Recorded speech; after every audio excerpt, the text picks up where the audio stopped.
And we're back, and we were discussing before we went to break some of the narratives versus the reality in terms of how the county spends its money. There is a narrative that the county has been mismanaging its resources, and we went around the table. Kamogo, you told us in terms of shilling for shilling, the kinds of scandals that we've seen versus the kind of mismanagement that we are told about you can't even compare.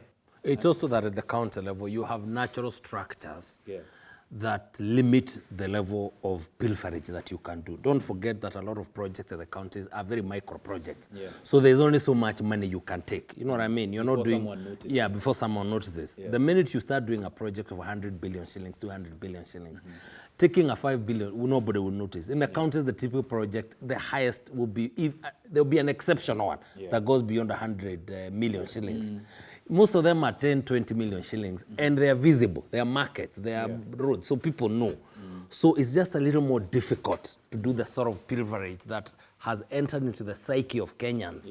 You know, that we are losing money, we have devolved corruption. Yes, there is wastage, there is stealing, but it is child's play compared to what happens in a typical department. You know, so that is a reality. So it's and you can and I think people have done studies, and you can do the Auditor General's reports. If you look at the reports, even anecdotally, you'll find the county assembly spent an extra 1 million shillings. You know, those are the complaints. But if you are to compare the equivalent numbers, and I think that's what David was talking about, look at the total amount of money spent at the counties. You know, it is minuscule. It is still wrong. But it is minuscule, and that is not where our problem is, even though it's a problem. All right. Abraham, I want to come now to solutions in a sense, right? So we've discussed what's behind, the current impasse between national and counties on division of revenues, right? From where you sit, given the narratives, given the language, given the real problems, how do we get out of the situation that we're in currently, in the short term, where we have this disagreement, whether it's 310 or 335. And long term, how do we resolve this so that we get a system of governance that truly delivers service to the people where they're supposed to deliver? Thank you. I think one is that the situation we find ourselves in, I think as colleagues have carefully explained, is that it's not new. We've always had fights when the division of revenue bill is being discussed, always, because there are always different figures. The proposals by the Commission on Revenue Allocation are really, respected and followed. But what can we do in the short term? I think the fact, of course, the matter is in the Supreme Court, and my hope was that something can be done that also shuts the national government. I don't think the crisis is big enough for national government to see the reality of what it's doing. In the medium term, I think that's where finally it will end up in terms of that conversation. So that then, if also the national government cannot function, then people have to sit down and talk and be able to function and have a real conversation. So you're saying that Supreme Court is not going to resolve that? I don't think the Supreme Court can resolve, because it's a political matter.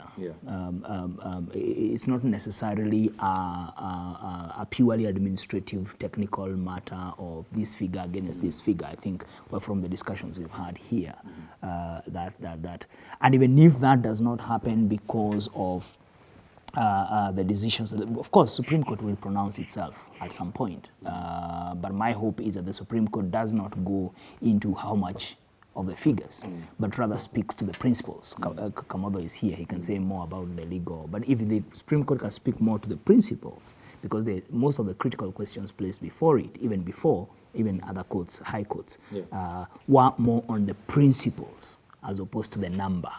That's true. In fact, I was going to say, Abraham, that there are several questions that are being asked of the Supreme Court. None of them have to do with the actual allocation in terms of numbers. That is not the province of the Supreme Court. But I think that the issue is, we are saying this dilemma, this crisis that happens every year, can be resolved if the Supreme Court determines certain issues. For example, can the national government continue to budget and appropriate money if the division of revenue bill fails? Because that division of revenue bill is the one that allocates money to both. So where this money that the national government is appropriating is from where? So that's number one. If that was answered in the affirmative, then what it would do, it would force the two levels to agree before the financial year ends. Number two, what is the role of, what is the effect of the proposals by the Commission of Revenue Allocation? This is an independent organ which has representatives from the principal political institutions and representatives of the Treasury. Should its proposals have the same weight as the Association of Mirror Sellers? Or should it have, so those, they may not be binding in the sense that because ultimately Parliament appropriates money and it's a political process, but surely it must have a more significant impact than what we have seen to date. The third question is, can the national government budget for functions that are allocated by the Constitution to counties? As a principle, if a lot of, and there are 2, 3, 4 others, if those principles were answered one way or the other, it makes it easier for us to make this discussion principle-based. As it is now, it looks like, no, give me 20 billion, no, I won't give you, I don't have. I mean, this is a serious constitutional conversation that should be informed by PFM constitutional principles. Those principles are the ones that we want the Supreme Court to give more teeth. The pessimist would say that even when these principles are hammered out, then there's always the incentive, as has been in this country, to ignore what these principles mean. And I think that's what you're talking about. I think one is that there's that problem, which then means are we going around and coming back to the same person, to the same place where we started? There's something that is happening in this country, and any critical observer will appreciate the fact that as all these other things are going on, there's a lot of public empowerment that is going on. People are becoming more clearer and clearer of where the problem is. And therefore, they are starting to push from their counties, from their different spaces. You know, we've seen an increment in just the number of petitions that are, citizen-driven to the county assemblies.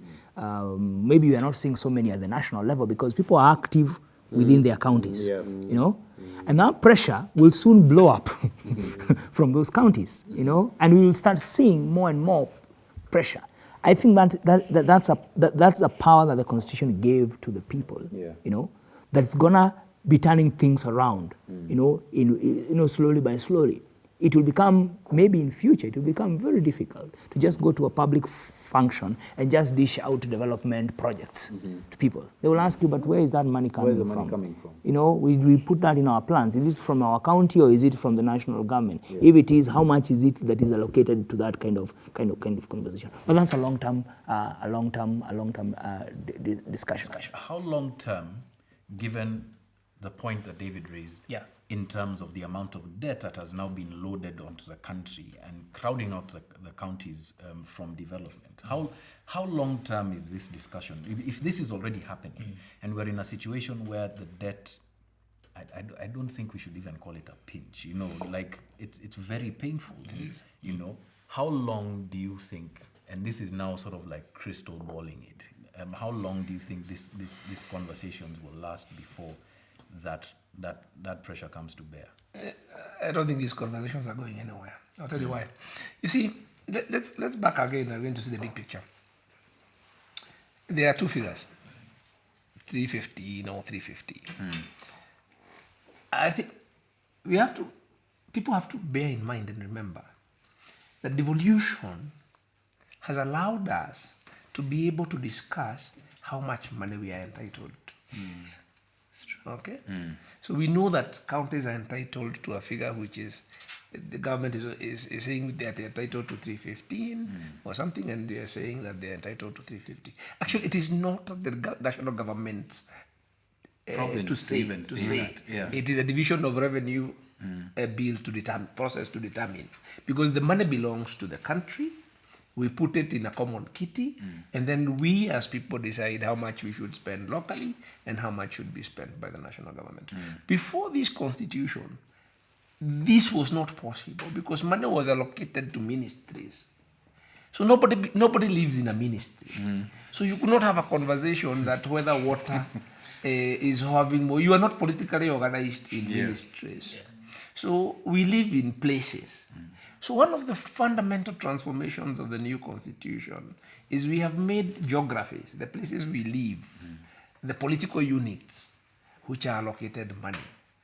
That is very important. Unfortunately, the public, we sometimes become like the Israelis when they were leaving Egypt. And because you have a few hiccups, you begin to say life was better in Egypt.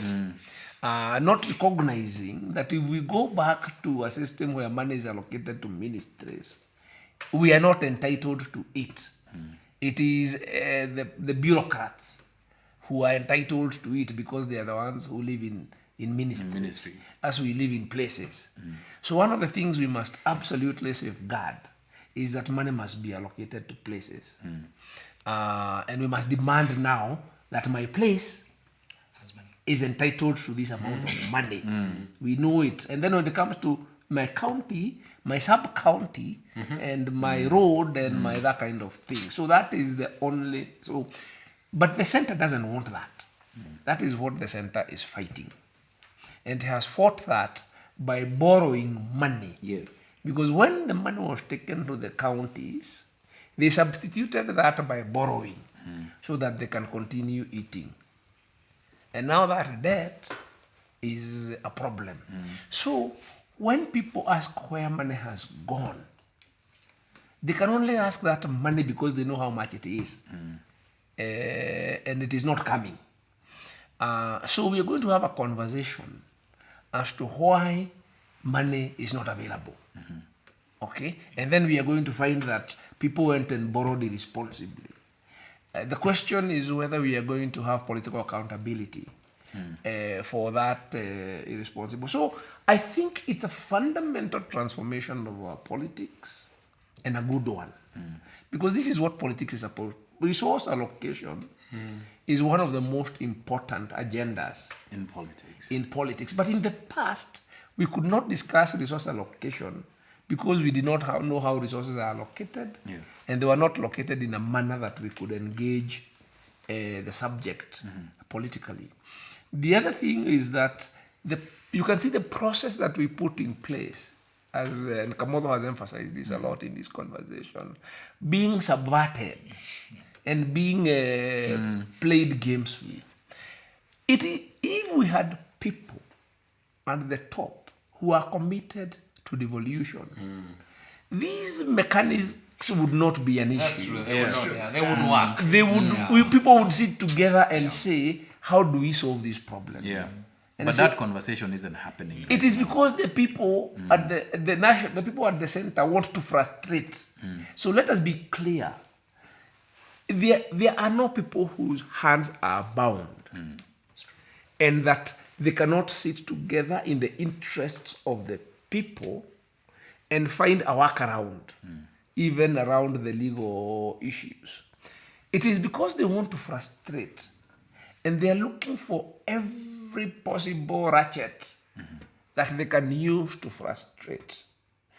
So we are not going to solve the problem, as you are asking, because we are not collectively looking for a solution.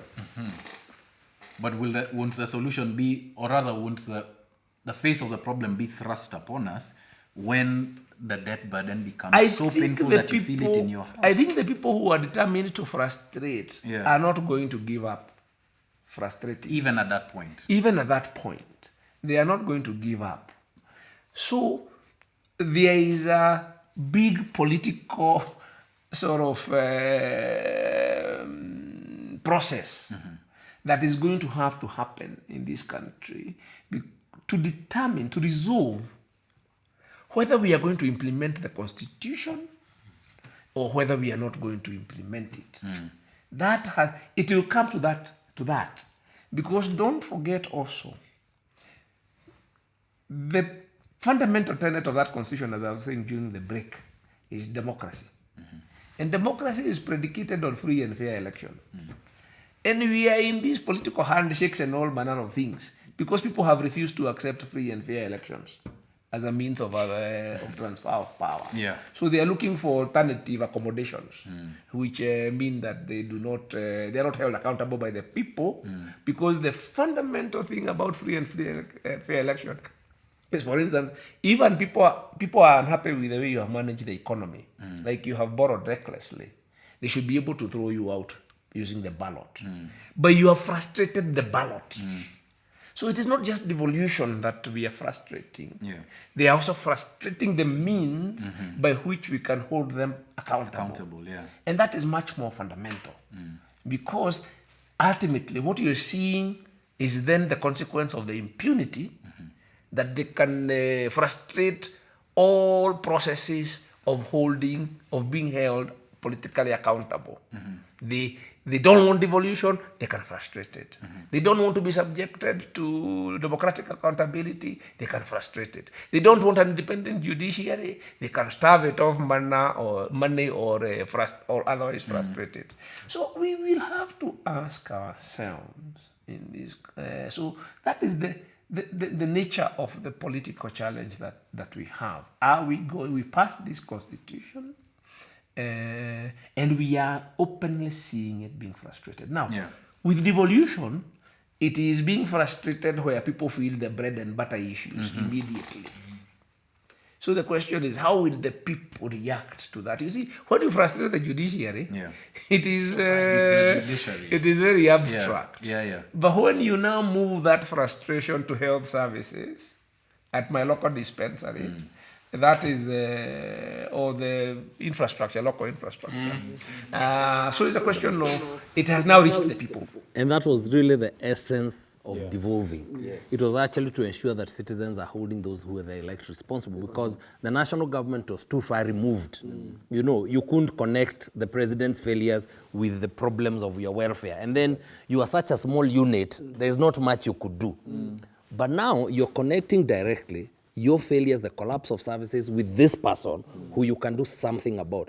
Which is why I think for me the tragedy of the attempt to frustrate and to weaken devolution is that what you're doing, you're leaving citizens without options. You know, ultimately, citizens need to know there's something they can do. If you leave them helpless, then you're calling for a crisis. You know, and you don't know, and it will get to a point where you can manage that crisis. So the truth of the matter is the strengthening of devolved systems, the ensuring that people are empowered, and that they're holding their leadership accountable is good even for the center. In the long term. In the short term, you may think that it will resolve your problems. But what you're creating is a crisis you may not be able to manage eventually.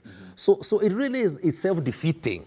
It really is self-defeating to be having this conversation. Because if you look at issues like health, and let's not forget that the problem here is both ideological. I mean, there are people who believe ideologically that a centrist system is better. But a lot of it is about procurement. It's about controlling of government resources by a small number of people. You speak about that, and the debate around the managed equipment services in this division of revenue speaks exactly. Precisely, you know, because how do you explain to me why the county government of Turkana needs the national government to decide that it needs equipment for this, and this? That is precisely anti-devolution.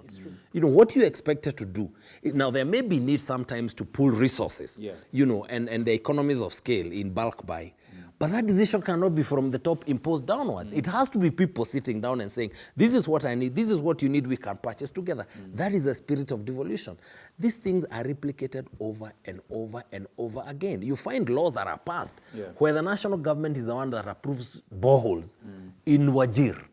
You know, why do you think it's about power? It's because the person who makes those approvals has their financial benefits that accrue. So that is the reason why what appears to be just a disagreement between two houses called the National Assembly and the Senate is actually not about that. It's because it's fundamental. There are people who benefit from controlling the past at the center. And when you devolve, you weaken them, and they are strong.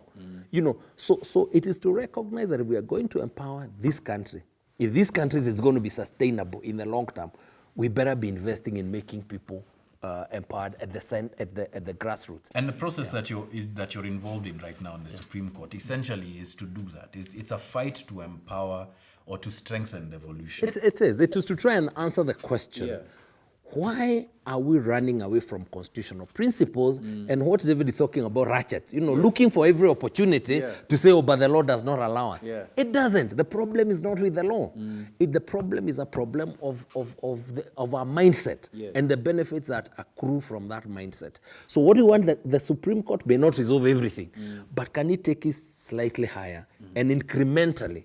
But the good thing, my own feeling, is that devolution, the people sometimes are much faster than their governments. You know, sometimes, even when we fight about transfer of functions and all that, Kenyans have internalized that these are their functions, and Kenyans have internalized that these are their governments, and their benefits that accrue. At some point, the government will be the one running after the people. And I think what we need to do for those of us in media and everywhere else in the public spaces is to keep telling people, don't buy the return to Egypt lie. That things were better. Don't buy that lie. Because it's very loud, and the people who tell it have a lot more space. They have a lot more space. They control more a lot of that space. So we need to tell people, hello. The way it looks ridiculous that those fellows who had been slaves for 400 years says, can we go back and eat onions? Let's not buy that lie. Let's not buy that lie. It's true. And you see, and the reality is, we are just into the 8th year of devolution. I mean, in terms of institutions of county governments, having elected them in 2013. It is so early to say devolution is failing, and that's a narrative that's trying to be, to be built. I mean, Makueni County, if I may use it, was at the brink of collapse towards the end of the last election cycle. And people had, the discussion from even the national government is that it's time now to decentralize, to dissolve the government, take care of it for 90 days until today. It's a role model. So in other words, with leadership and with people being engaged and deeply committed to the success of their own spaces, because this determines their very livelihoods. For me, that's what I see. That will basically be so difficult to reverse. The gains that we've made with devolution, even with the challenges, cannot be reversed. Can't be reversed. Okay, let me ask this. Institutions like the Commission for Revenue Allocation, these commissions, as envisaged, were fundamental to how devolution plays out. And yet they've been, in a sense, bastardized. They don't have the teeth that they need. What is a citizen's role in being able to defend, protect, build institutions like that, in spite of a national assembly that doesn't want to listen to it, a national government that thinks that it's an extra player in this game? How, from where you sit and you have these conversations with people, like do they even understand? Do the people understand that there are these institutions through which their fights for better resource allocation can then be managed and be channeled? One is that the way commissions started, and I think this is a lesson that particularly CRA, which I have been very closely involved with, was such that they did not spend a lot of time doing public education and gaining public support. Yet they are only accountable to the public, to the people of this republic. So now, what has been happening, and you saw when SRC was being, beaten up, to submission, nobody was there. Yet what they were doing was in the common good. With all their limitations, they were trying to get something into. So what I've seen, and particularly engagement with CRA, is to go out there. At least we've been involved in conversations around the county budget economic forums, around the formula, the equity conversations. The current formula, they have gone and talked to so many people, to try and get, first of all, people to understand their responsibility, to understand their role, and now also to be able then to contribute to that. It's still a long way, because I feel commission still, of course, the public education, public communication kind of even budgets are still some of the weakest. There's need to invest in research and all these things, but I think the way forward basically is for them to gain public support, because those are the only people they are accountable to. I think in the discussion about how we move on with the Constitution, I think we made a fundamental error in even giving commissions like CRA an advisory role. You know, they should have been higher. It should be the other way around. It's not them. It's not them basically to almost be to be submissive to Treasury. Yeah. It's them to say to receive from Treasury and any other interested parties, and then say, having from our independent perspective, these are the amounts, and that's what Ndi was talking about. Just turning the table completely. You know, the other way around. Yeah. All right. You know, nation building is difficult work. Yeah. And this institution we are trying to dismantle, called an administrative state, it's been around 100 years. It has people who have very strong vested interests in it, and they are very organized, and we don't even see them. They are invisible because they are in those deep state sort of And their interests are personal. structure. Their interests are personal. So, what we need, what if you ask me the programmatic way to go about this as citizens is to organize our politics around devolution. Because if we say that our interest is devolved government, then our goal has to be to elect a pro-devolution national government. So that we have pro-devolution national government, which comes with a mandate, our mandate, to implement the constitution and particularly to strengthen devolution. We couldn't have done that before because the proof of the pudding is in the eating. Because we had not eaten, we did not really know what this is. It's only now that people see. It was very difficult to, even I think people like Abodo and I who worked on this, it was very difficult to translate this to people when it was just theory. Yeah. It's true. Before the constitution was implemented. But now when they've practically seen it, this devolved system has survived for 8 years. The independence one did not last a year. It was dismantled right away. So people had no opportunity to really understand to it. really taste the fruits of that independence. Now that we've tasted the fruits, we have to organize politically to take on those people. Because, as I said, we are not trying to solve a common problem. Yeah. Unfortunately, there are people out there who think that we are all nice people, or sort of who care about them, and then we are trying to resolve this issue so that they can get services. No. There are people whose political objective is to take back control. Yeah. And if they take back control, they will keep us where we have been for 30, 40 years. It's self-defeating, as Kamodo said, and I want to sort of emphasize for this one. You know, we are now a country of almost 50 people, 50 million people. Very rapidly growing youth, globalized technology, all manner of things. You cannot control such a country from the center. There's a society when it gets, if you look at the world, there is no country of that size. We are one of the biggest countries in the world. Once you start hitting the 50 million mark, you become a very big country. You cannot control a country of 50 million people like a colony of 5 million. Unfortunately, the people at the center have the mindset like they are controlling a colony of 5 million people. If they don't wake up and realize the only way that you can govern a country like this, the bigger the country becomes, the more devolved it needs to be, the more decentralized that it needs to be for stability. So you cannot have a stable Kenya, given also how diverse it is geographically and culturally and all the dynamics that it's facing, by one man at the center. It cannot be organized around one man. It's impossible. And in fact, it is not even in your interest to do so. It is not. That is what I find strange. It is not in your interest to. So then what are all of these things that we are you know, I mean, this is a bit of a tangent, but we've talked about the Building Bridges initiative. We have these handshakes.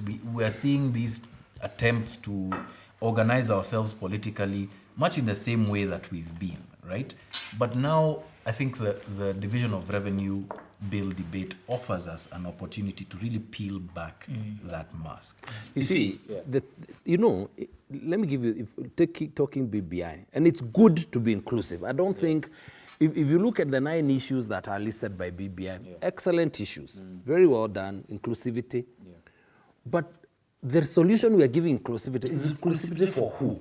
You see, who's being included? Because I don't think that Kenyans wake up every morning worried that that is a political lie, that their kingpin is not at the top. I think they would love them to be there.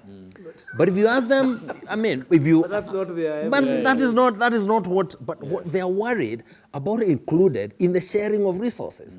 They're worried that they're being excluded from receiving good health care, from receiving good infrastructure, from ensuring that they can sell their crops. That really is the inclusion question. And that inclusion question is resolved by the Constitution. Now, instead of us including people at the top, we're telling people that the way to resolve your problem is include your chief at the top. That again is one of those statements that is inconsistent with reality. And it is a problem that may buy you some sort of peace for some 2-3 years. But I can guarantee you it is not sustainable peace. So I'm just saying, maybe it's not negative in that sense. I mean, it's not peace, it's not peace, it's calm. In fact, it's calm. We're talking about calm. We've had calm after the handshake, and that's a good thing. But to assume that now guarantees peace, so if you have continuous handshakes, we'll have peace. You don't live in reality. People are going to start, the minute you have health workers going home, every part of this country. The minute you don't have, that is what is going to happen. Because when you don't have money for salaries, what's going to happen?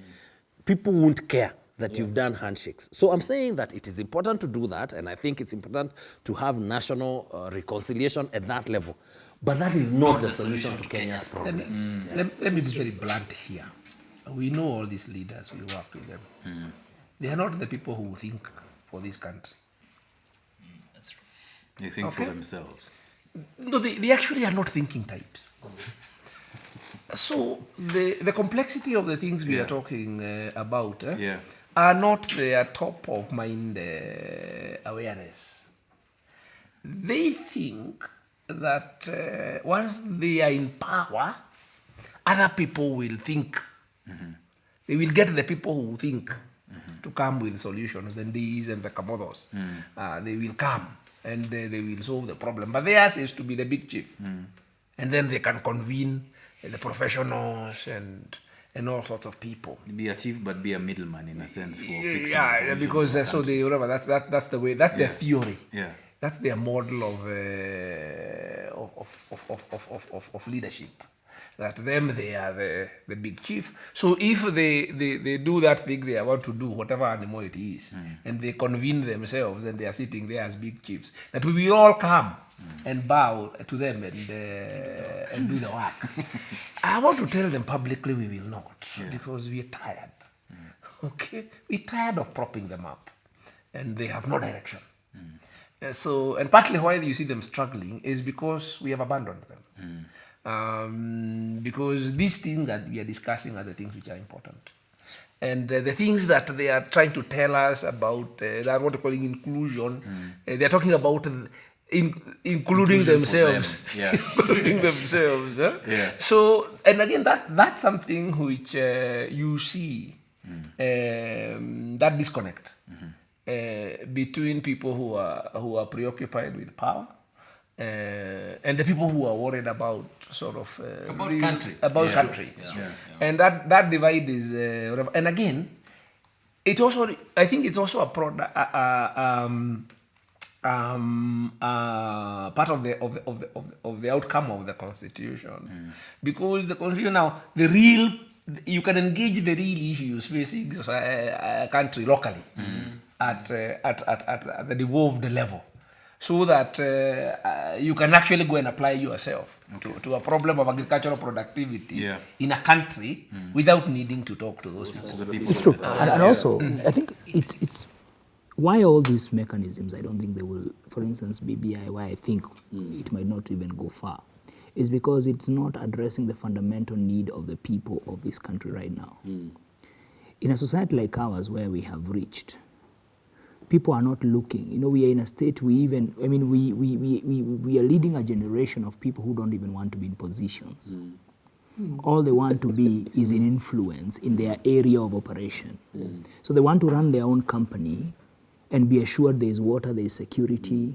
And they'll do that. They will do the things. Yeah. They will do the things for themselves. Then you come up with a model where you are fighting about who gets and how many MPs, how many less, how many MCAs, how many less. All those kind of thing. Yet the fundamental things that the youth of this country are seeking are those facilitatory kind of, ensure me that there will be security.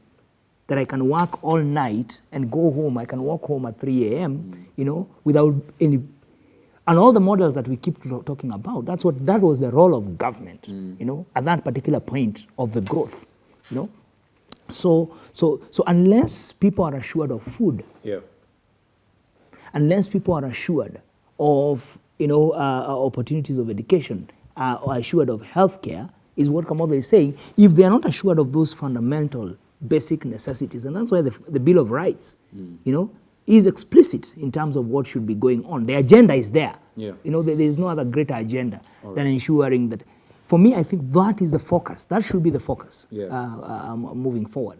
And if that is not the focus, then you're basically going in the opposite. In the opposite direction, and these conversations happen over and over and again. Gentlemen, look. The matters of this country at this point in time are such that we can discuss this, but we have to wind it up at some point. So I just want to say thank you, all of you, for coming and demystifying to a point at least what's happening with the Division of Revenue Bill. Hoping that we can have further discussions about this in such a way that a person sitting at home would look at this and then now understand the kind of political games that are being played, but more fundamentally where they fit into this puzzle and how it is they can make their own lives better by trying to appreciate what the big game is. So I just want to say thank you, Kamotho, Asante Sana, Abraham, thanks a lot, and David as well. Thank you very much. Thank you too. Right? Asante Sana, and thank you very much for watching. Hopefully we can have more of these discussions as we go along. Thank you. Thank you.